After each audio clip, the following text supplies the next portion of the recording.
Good day everyone. Welcome to my channel Quick Tech Master Mariner.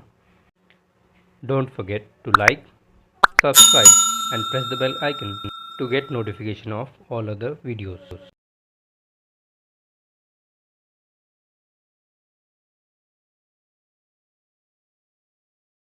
नमस्कार। बहुत सी लोगों का सपना होता है समंदर की लहरों पर एक शानदार करियर बनाने का।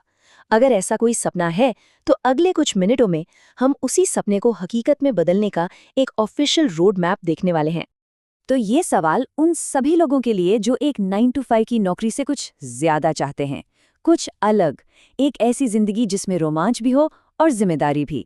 देखिए, रास्ते तो कई हैं, लेकिन हम इसे बिल्कुल आसान करके समझेंगे। चलिए, क्वालिफिकेशन के हिसाब से देखते हैं कि सबसे सही रास्ता कौन सा है। बिल्कुल स्टेप बाय स्टेप। तो चलिए शुरू करते हैं सबसे पहले और सबसे कॉमन रास्ते से, जो ज्यादातर लोग अपनाते हैं, 12वीं के ठीक बाद।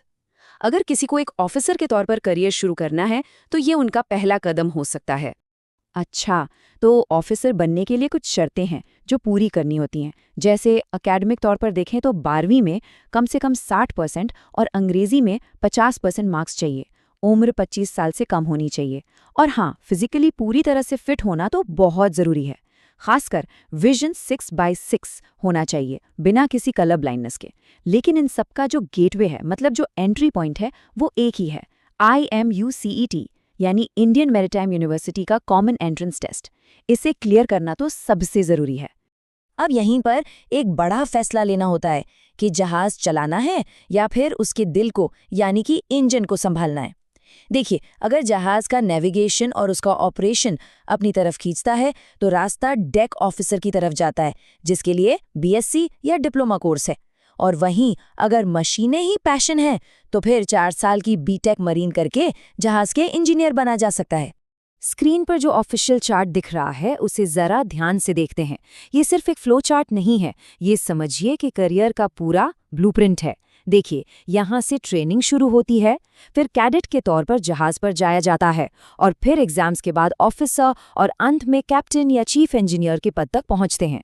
चलिए अगले स्लाइड में इसी पूरे सफर को और आसान करके समझते हैं। तो चलिए उस चार्ट वाले सफर को अब स्टेप बाय स्टेप समझते हैं। यात्रा शुरू होती है एक मैरीटाइम ट्रेनिंग इंस्टीट्यूट से। इसके बाद एक कैडेट के तौर पर जहाज पर जाकर असली दुनिया का अनुभव मिलता है। फिर आता है सबसे बड़ा पड़ाव, सर्टिफिकेट ऑफ कॉम्पिटेंसी, जिसे COC एग्जाम भी कहते हैं। ये एक तरह का ऑफिशियल लाइसेंस है जो ये साबित करता है कि कोई कैंडिडेट जहाज पर ऑफिसर बनने के काबिल है। इसे पास करते ही जूनियर ऑफिसर के तौर पर शुरुआत हो जाती है। इसके बाद तो बस अनुभव लेना है और एग्जाम्स क्लियर करते करते मास्टर या चीफ इंजीनियर के टॉप पद तक पहुंचा जा सकता है। लेकिन क्या हो अगर किसी ने 12वीं के बाद इंजीनियरिंग की डिग्री पहले ही ले ली हो? तो अच्छी खबर ये है कि ऐसे लोगों के लिए भी मर्चेंट नेवी में एक फास्ट ट्रैक रूट मौजूद है। यहाँ पर इंजीनियरिंग की ब्रांच तय करती है कि आगे का रास्ता क्या होगा। अगर कोई मैकेनिकल या मरीन इंजीनियर है तो 12 महीने का GME कोर्स करके वो जहाज का इंजीनियर बन सकता है। और अगर कोई इलेक्ट्रिकल या इलेक्ट्रॉनिक्स से है तो सिर्फ 4 महीने की ट्रेनिंग के बाद इलेक्ट्रोटेक्निकल ऑफिसर बना जा सकता है। और हाँ, यहाँ उम्र की सीमा भी ज्यादा है, 35 साल तक। अब बात करते हैं उस रास्ते की जो 10वीं के बाद ही समंदर में करियर शुरू करने का मौका देता है।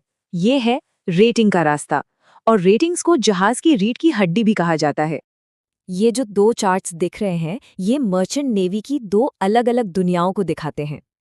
एक तरफ है ऑफिसर का रास्ता, जो मैनेजमेंट और लीडरशिप की तरफ जाता है, और दूसरी तरफ है रेटिंग का रास्ता, जो स्किल्ड हैंड्स ऑन काम से शुरू होता है।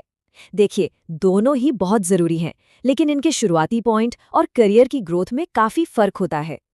तो रेटिंग्स में भी 3 मेन रास्ते हैं।